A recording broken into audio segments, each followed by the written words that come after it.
agora o canal Viletim, com entrevistas exclusivas desenvolvidas em parceria com a TV Metropolitana. Nesta primeira edição, nós vamos acompanhar um bate-papo bastante rico e descontraído com o jornalista e escritor Cecílio Elias Neto. Nós estivemos na sua casa e fomos exemplarmente recebidos para uma conversa muito rica sobre Piracicaba e o momento político local. Eu sou o Romualdo da Cruz Filho, do site viletim.com.br. Acompanhem, então, a entrevista que nós desenvolvemos. Cecílio Elias Neto. Tudo bem com o senhor? Tudo bem, felizmente. Você está bem também? Eu estou bem. Ô, Cecílio, um belo local em que você reside. Isso daqui é um paraíso. Olha, modéstia à parte, eu acho que é. Eu costumo dizer que eu tenho um jardim com uma casa. Eu me lembro que há muitos e muitos anos, quando eu desisti do jornal, falei, agora não quero mais saber de nada, eu falei, eu vou ser jardineiro e vou construir um jardim para mim. Um jardim físico, um jardim dentro de mim. O físico eu estou fazendo, o dentro de mim está indo devagarinho. Mas você sabe que eu sempre relaciono com essa ideia de isolamento. Não estou dizendo que você tenha escolhido o isolamento. Não, escolhi isolamento. Escolheu, né? Escolhi. É uma característica de ermitão. Você se considera um ermitão? Olha, eu nunca pensei nisso. Eu me considero um homem que vive isolado. Eu gosto de solidão. E veja bem, eu não considero solidão, é solitude, porque é escolha. A solidão, muitas vezes, você se vê obrigado a tê-la, né? Mas eu não sou homem solitário, eu sou homem recolhido. Você tem uma vasta produção. Isso, quem conhece a sua obra, fica espantado com a sua desenvoltura para produzir. E isso vem desde a origem da sua labuta aí como profissional do jornalismo. Como que você observa agora, né, aos 84 anos, 84. essa trajetória? Da minha trajetória jornalística, você está dizendo? Exatamente. E de um grande escritor reconhecido na cidade e na região, no país, né? Muito obrigado. Eu não penso muito nisso. Eu vou fazendo... Olha, eu escrevo, na verdade, desde que eu entrei no curso primário. Eu não sei de onde vem, eu tenho paixão por escrever. Quando eu não tenho objetivo de escrever, eu escrevo por prazer. Então eu vou escrevendo. Eu me lembro que meu pai falava, filho, o que você quer ser? Eu falo, pai, eu quero escrever. Ele dizia, então você vai morrer de fome. Não morri de fome ainda, né? Mas eu continuo escrevendo. É uma maneira de ser, né?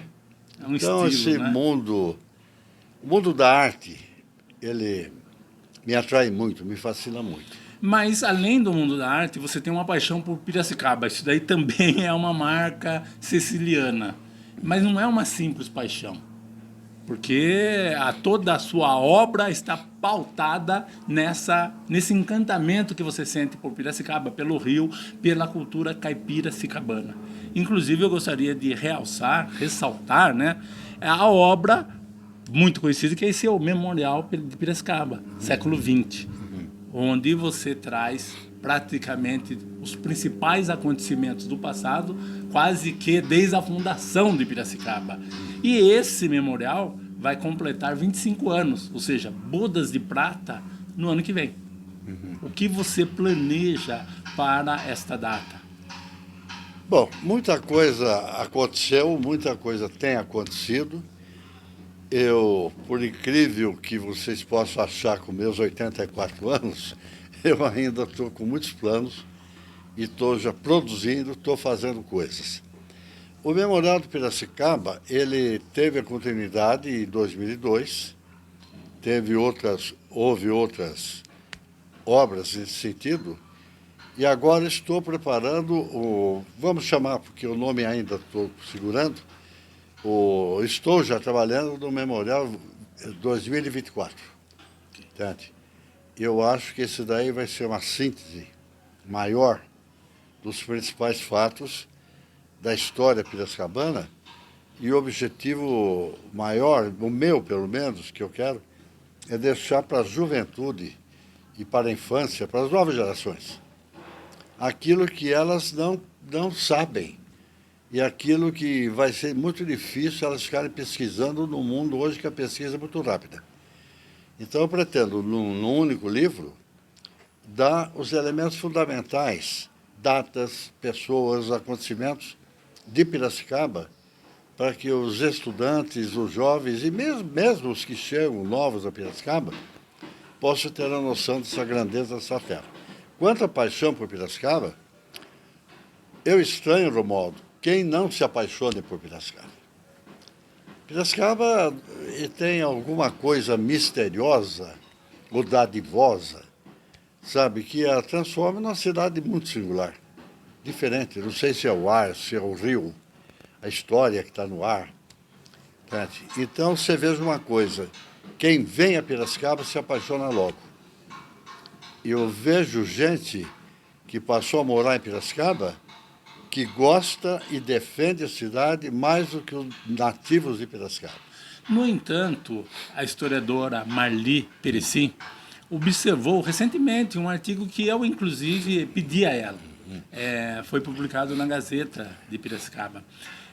Sobre como ela observa a cidade hoje e o comportamento das pessoas. E ela disse, Romualdo, Piracicaba mudou muito.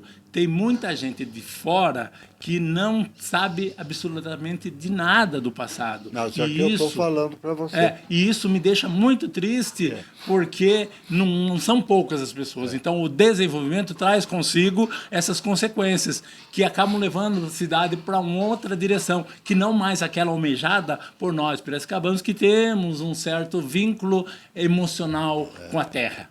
Ela tem muita razão. Agora, eu acrescentaria mais coisa ainda. Nós podemos esquecer da mundialização. Quer dizer, o que está acontecendo, e aconteceu, é que houve essa confusão total. Então, todo mundo pensa que está morando no mundo, não está morando no mundo, está morando no seu bairro, está morando na sua cidade, mas há o aspecto político. Piracicaba, nos últimos anos, sem uma liderança política que cuide das raízes, que cuide das tradições, da cultura. Afinal de contas, o que é cultura? Cultura é herança. Então, se você não transmite essa herança, não vai ter herdeiros. Então, Piracicaba está sem o ponto de referência. Aí eu responsabilizo também nós, que temos condições, e imprensa, porque uma imprensa, por exemplo, jornais e rádios de Piracicaba. E são rádios de Piracicaba, mas estão mais preocupados em dar noticiário do que está acontecendo em Gaza. Ora, hoje a informação é instantânea. Então, o que está acontecendo em Gaza eu já sei por diversos outros veículos.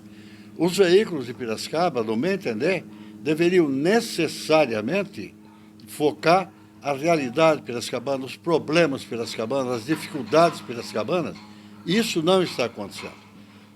Eu acho que você tocou num ponto bastante sério e eu vou até pular algumas questões culturais e a gente retoma elas daqui a pouco, na sequência. Mas veja só, eu estive no lançamento, na festa de aniversário de Piracicaba durante o primeiro ano de governo de Luciano Almeida. Lá eu vi um prefeito segurando a bandeira da cidade de uma forma extremamente displicente, como quem carrega uma camiseta de esportes na mão, né, depois do jogo. E, além disso, eu vi ele dizendo uma coisa que confirma profundamente isso que você acabou de dizer. Ele, depois de uma palestra de uma professora do ensino médio, se não me engano, da rede pública, ele disse, hoje eu ganhei meu dia e fiquei sabendo que Piracicaba tem relação com a cidade de Itu. Você vê. Bom, você falando do atual prefeito, eu acho que não deve ser considerado, porque é um acidente. Piracicaba está pagando pela irresponsabilidade eleitoral. Nós fomos dominados por aquela crise do direitismo, que eles chamam bolsonarismo, que isso não existe. Não existe bolsonarismo. Existe uma vocação para a extrema-direita, para o fascismo, e isso pegou em Piracicaba. Entende agora? O atual prefeito é um acidente. Eles entrou na onda que arrasou o país nos últimos 4 anos. Ele não conhece a cidade e não é a vocação dele. Ele disse que ele é prefeito por vocação, ou ele não sabe o que é vocação, ou ele não sabe o que é ser prefeito. Entende? É um acidente. Então, eu acredito também, Cecília, complementando, que Piracicaba é sim conservadora, mas ser conservadora não significa necessariamente ter vocação extremista. Absolutamente não. Inclusive, você tocou num ponto que me agrada. Eu acho o seguinte, que para você ser progressista, você tem que ser conservador. Por que é o conservador? É uma coisa é ser conservador, outra coisa é ser conservantista. Conservantista é aquele que quer trazer o passado, trazer aquilo lá de 200 anos atrás como existente. O conservador, ele seleciona valores. Então, há valores que têm que ser conservados. Se não for conservados, você não caminha. Não caminha. Então, Piracicaba é uma cidade conservadora com uma vocação progressista. Então, você veja que nossa história, nós somos pioneiros em coisas extraordinárias. Somos pioneiros na eletricidade, segunda cidade a ter eletricidade, na água potável, a agronomia, entende? Os nossos movimentos sociopolíticos. Então, a cultura piracicabana. Por exemplo, Prudente de Moraes, quando ele chega, ele vai ser, ele é convidado a ser o provincial de São Paulo, ou seja, o governador de São Paulo, antes de ir para a presidência da República. Ele chega e convoca aquele Caetano de Campos, que tem um grande escola hoje em nome de Caetano de Campos. Então ele diz, Caetano, vá para Piracicaba, converse com Miss Martha Watts, veja a pedagogia que ela impôs lá, trouxe para o Colégio Piracicabano, e essa pedagogia vai ser adotada no estado de São Paulo. Então, a cidade conservadora é também iniciadora da educação do estado de São Paulo. Claro, e depois você tem toda a história do Sudminuce, né? Não, que total. é o desdobramento disso daí, Total. não é? Então aí, Cecílio, dá pra gente, eu entendo esse aspecto que a eleição do atual prefeito foi um acidente histórico, mas como que você vê então as eleições para este ano? Porque ele é candidato também e tantos outros são candidatos com forças para, inclusive, ganhar. Acho que eu nunca vi uma eleição com tantos candidatos fortes. Fortes no sentido de ter boa estrutura para fazer campanha.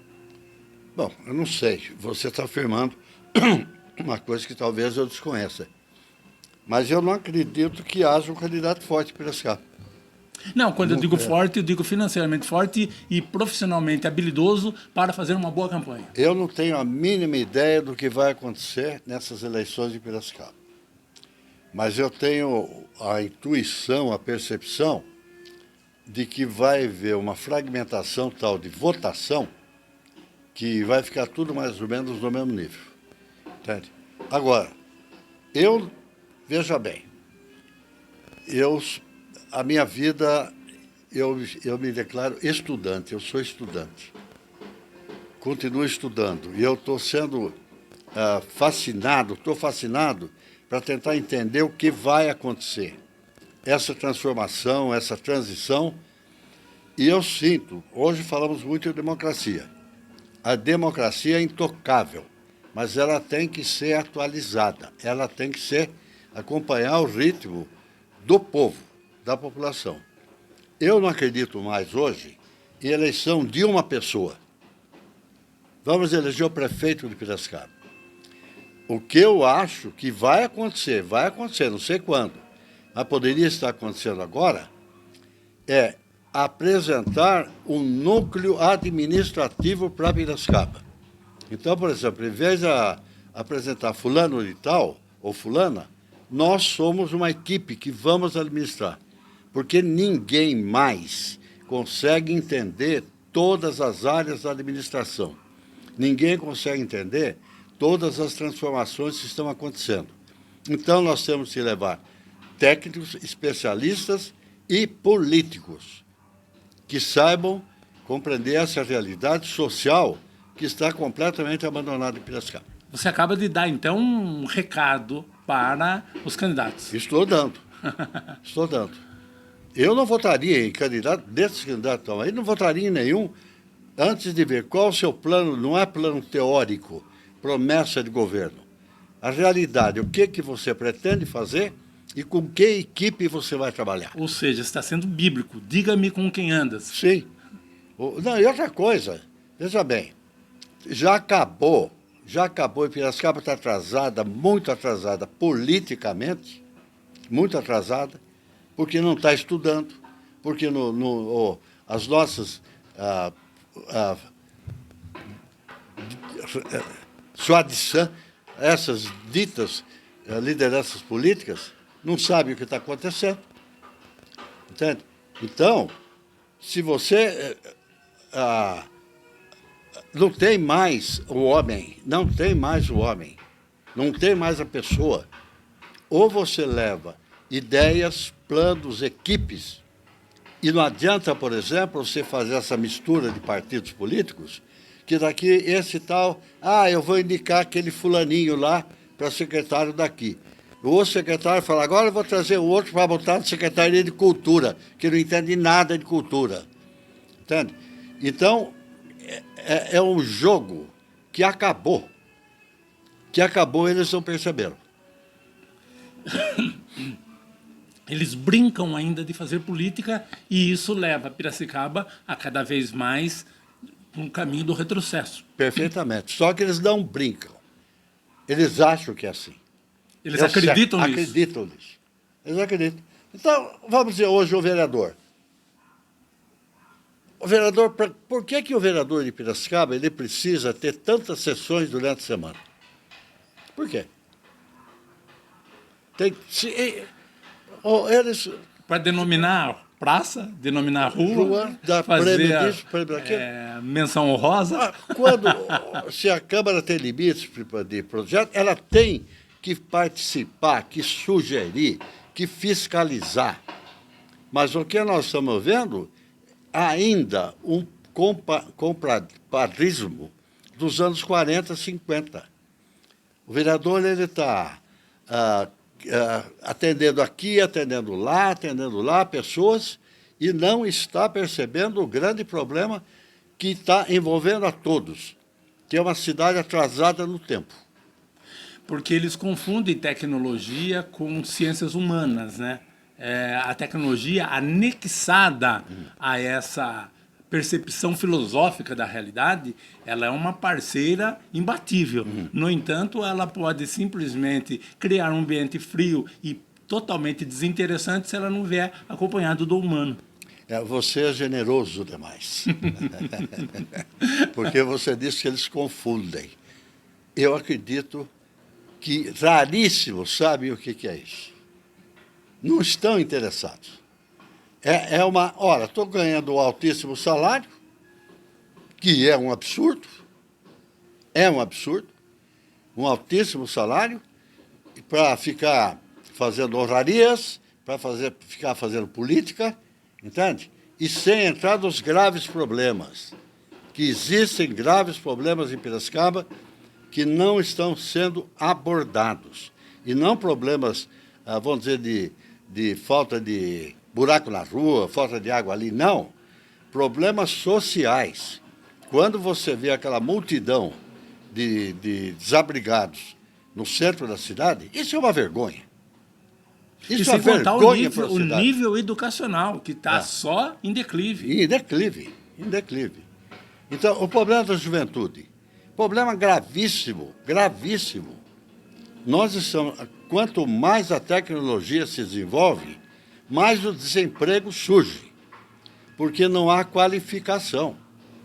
Então, os jovens de hoje, eles vão precisar saber línguas, saber tecnologia, para poderem ter um emprego. E onde está isso?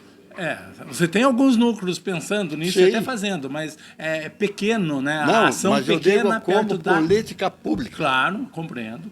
Como política pública. Certo. Entende? Claro que tem grupos fazendo. A iniciativa privada de Piracicaba está cada vez crescendo mais. Aí que está a grande força de Piracicaba. Por exemplo, você vem pegar o governo de Piracicaba no tempo de Luiz Queiroz, é Luiz Queiroz que impulsiona.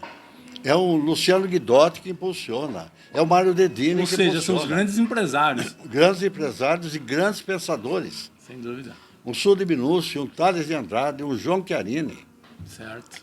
Cecílio, agora tentando recuperar um pouquinho a ideia de tradição, mas voltando bem antes do João Chiarini, você fala muito que Piracicaba teve índios. E quando eu pesquisei, né, eu fiz uma vasta pesquisa, inclusive em documentos da Câmara, a partir da fundação, ou seja, até a fundação, para trás sim, mas até a fundação que a gente tem é caboclos. Piracicaba sendo fundada, inclusive, por caboclos. Esses índios, você localiza eles onde? Não, os índios, eles são, hoje chamam povos originários. Quer dizer, são os paiaguás, são os caiapós. Piracicaba é terra de índio. Sim, mas num passado remoto, é isso que eu quero dizer. Claro. Da povoação. Mas se você pegar, nós temos aqui uma influência indígena muito forte. Inclusive nos nomes. Piracicaba, Capivari, Caiubi, Tupi, Jaraguá. Então, os nomes indígenas são a marca de Piracicaba. Sim, sem dúvida. Então, isso que eu quero dizer. Nós temos uma marca na linguagem, no entanto, esses nativos, eles são de um passado um pouco anterior à fundação. Não, são do passado. Isso. Eles são do passado, porque... É só para ajustar isso que eu precisava dessa sua informação. São do passado, porque inclusive eles foram dizimados, foram esquecidos. Ainda pelos bandeirantes, no período de bandeirantismo. Sim. O índio não era pessoa humana. Entende? Como o preto não era pessoa humana, como a mulher. Entende? Então, gente, são mais de 250 anos. Cecílio, então, imagine. Arco, Tarco e Verva, né? É um seu dicionário também muito famoso que circulou o mundo.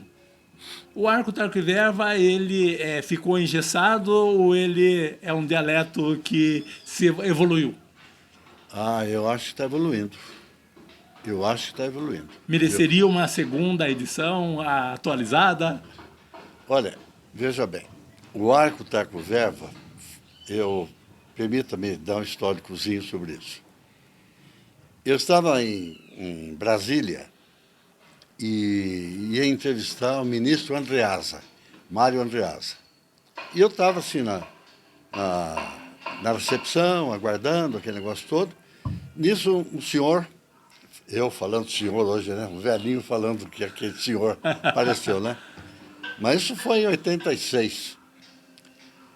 O senhor apareceu e falou, olha, o ministro está atrasado, peço paciência, não sei o que lá. Eu não me recordo bem o que eu falei. Eu falei, carca moleira, ataque duro, alguma coisa assim.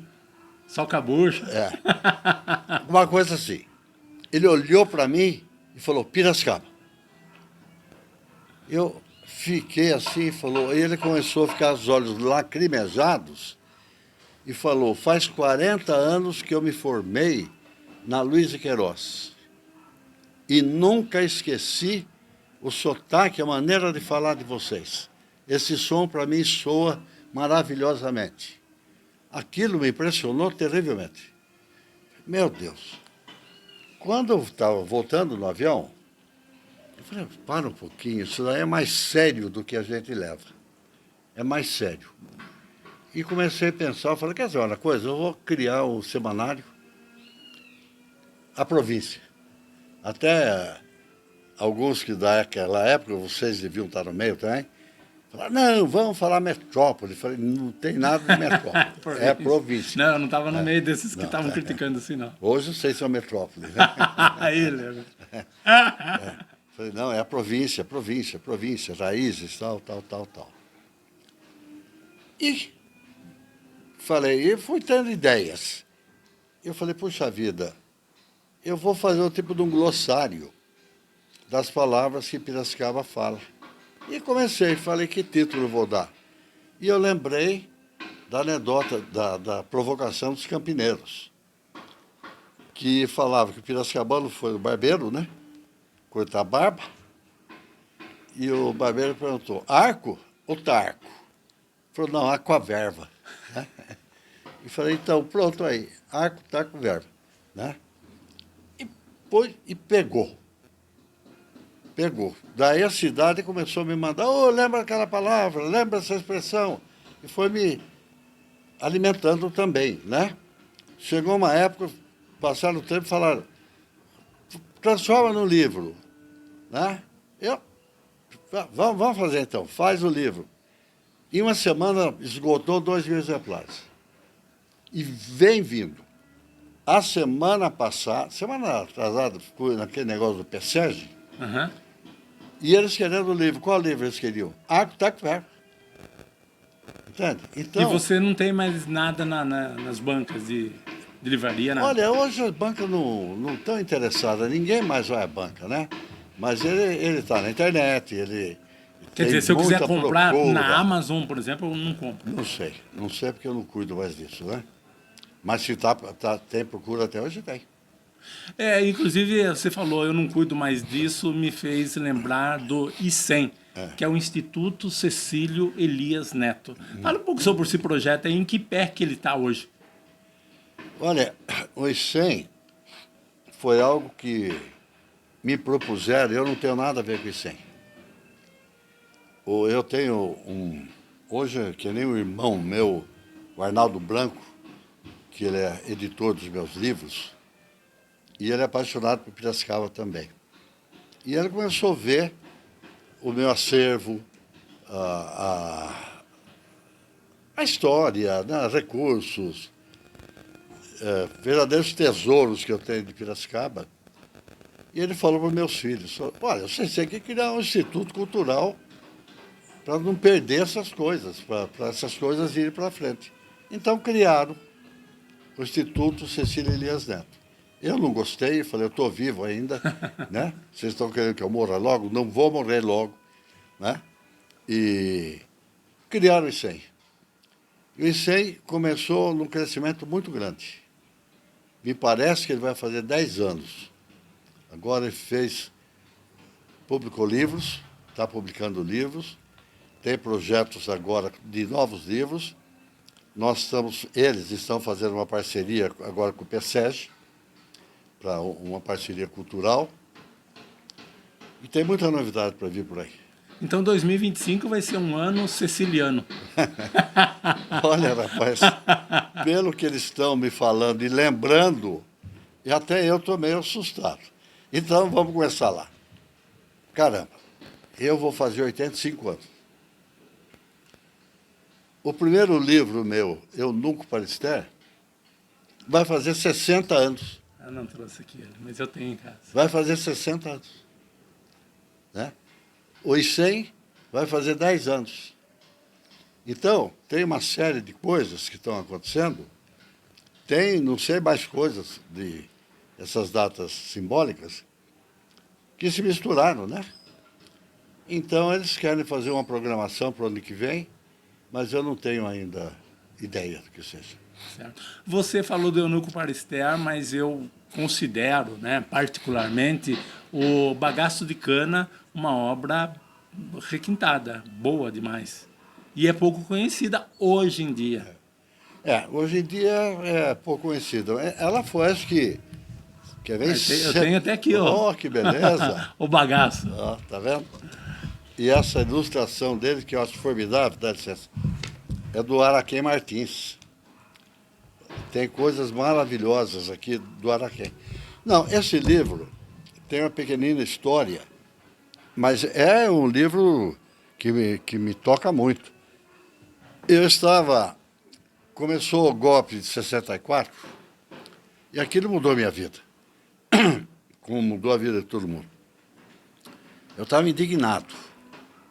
Então, passava os dias, aquele negócio todo, eu era casado, recém-casado, e eu e a Mariana estávamos assistindo TV. Nisso tinha um repórter da TV chamado Tico Tico. Não sei se você lembra dele, acho que não, você nem tinha nascido. Né? Tico Tico. Tico Tico aparece na TV Tupi e faz assim: "Ah, JK, degolado." Né? Eu falei, JK, e JK era um símbolo nacional. Juscelino era... Eu peguei instintivamente o cinzeiro que eu tinha, taquei na televisão, fiquei indignado e fui para o meu escritório, sentei e comecei a escrever isso. Veio de uma vez só. uma vez só. E foi indo, foi indo, foi indo. Esse livro quase foi transformado em novela da Globo. Inclusive estive lá, né, conversando com eles, mas eu era moço demais, e era ainda a época da Revolução, e eles me advertiram, falaram, olha, mas tem uma coisa, isso aqui vai ser uma referência, nós vamos mudando, mostraram um negocinho de Ibope. Eu peguei meu livro e falei, não, não vai mexer. Tá? Cecílio, você costuma dizer que o Rio Piracicaba é a nossa bacia batismal. Uma frase que eu acho forte. O que você quer dizer com isso? É onde Piracicaba nasceu. Apenas isso? É? Não, tudo. Tudo. O nome da cidade é o nome do rio. Eu acho o seguinte, que o rio... Tem um peso bíblico isso. É? Isso que eu digo, tem um peso religioso. Mas tem. Mas tem. Os rios, você imagina, a humanidade começa com o Tigre e Eufrates, o Nilo. Nós temos aqui o Amazonas, o São Francisco. Nós temos o Rio Piracicaba e o Tietê, que eles formam a cultura. A cultura paulista é feita em torno dos rios. Né? E o Piracicaba, ele foi, inclusive, como o primeiro veículo para atender o Paraguai, aquele negócio todo. Então, Mato Grosso. Então, o rio, além de tudo, é um rio histórico, como via fluvial. Então, além disso, ele é uma paixão nossa. Eu costumo dizer que Piracicaba, quando o rio está na vazante, o rio está decrescendo, Piracicaba entristece. O povo vai lá ver aquelas pedras, aquele negócio todo, aquela falta d'água, o ânimo de Piracicaba cai. Quando o rio está na cheia, perceba, o piracicabano fica alegre, fica feliz, ele vai à beira do rio, ele vai para a Rua do Porto, ele vai... Entende? Então é o patrimônio aquilo lá, rapaz, que me dói, porque não tivemos um prefeito, não tivemos uma equipe que entendesse a espetacular importância folclórica, cultural, turística, empresarial da Rua do Porto, da Beira Rio. O prefeito já descobriu que Piracicaba tem uma leve relação com Itu. Já é um comecinho. Já é um comecinho. Já é um comecinho. Não, mas que termine logo isso. Você tem demonstrado uma dinâmica impressionante, uma força física, uma vontade de vida que está evidente para quem olha para você. No entanto, você passou por momentos difíceis aí, de doenças graves. Graves. Eu vou dizer para você. Eu aconselho a quem quiser, sabe, ser vaso ruim. Vaso ruim não quebra fácil, né? E eu estou brincando, eu acho que eu sou homem bom, não sou vaso ruim, mas... Olha, eu acho que eu recebo uma graça muito grande. Eu sempre me pergunto, eu sou homem religioso, entende? Não sou ligado a religiões assim, mas eu tenho crenças, né? E eu acredito até que eu fui preservado. Eu tive 3 cânceres, tive 3 infartos, estou com 3 stents, estou com marca-passo, entende? Então, se eu sobrevivi, rapaz, é porque ainda há alguma coisa para fazer. entende? E não sei explicar o porquê. Que eu não lembro mais o número de vezes que eu estive em UTI. O que eu fumei na minha vida, destruindo, e assim mesmo passei por cima disso. Hoje eu não fumo mais.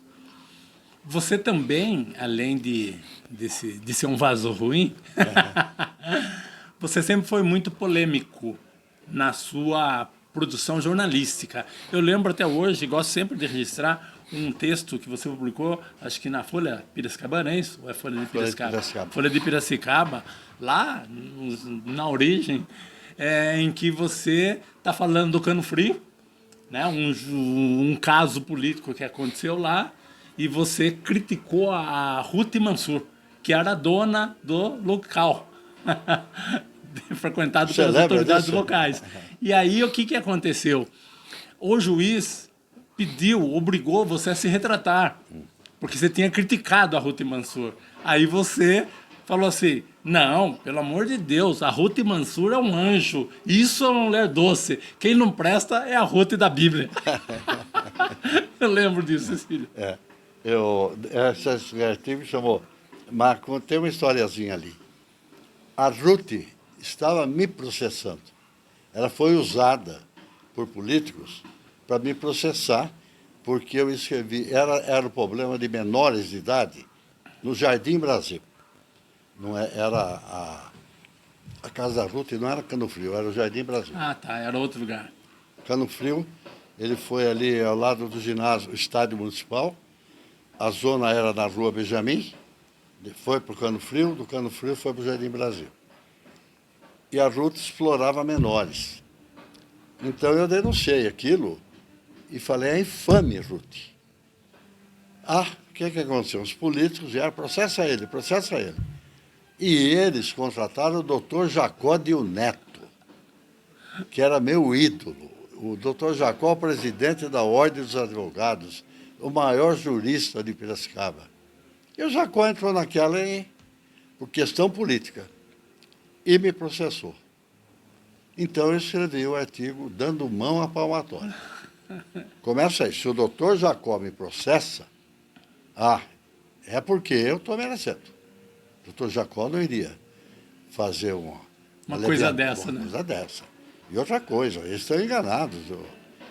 Eu chamei a Ruth de infame? Não.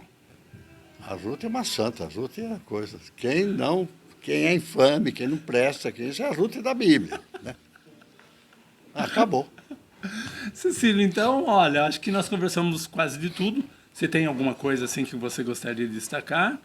Eu queria apenas que você fizesse aí um apanhado geral aí nas suas considerações finais, para a gente registrar, fechar com chave de ouro esse nosso encontro.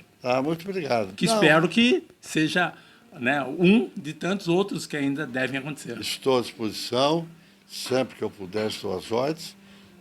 Romualdo, eu tenho que agradecer a vocês, né, a oportunidade, me sinto lisonjado com o estudo e me coloco à disposição, esperando que Piracicaba tome consciência da sua grandeza. Essa outra Piracicaba que está por aí, confusa, caótica, eu acho que não há hoje mais uma Piracicaba. Há bairros. Então, nós hoje, quando falamos da cidade, nós estamos falando o povo de Vila Resende, o povo do Bairro Alto, o povo da Pauliceia, o povo não sei de onde. Então, perdemos essa questão da unidade.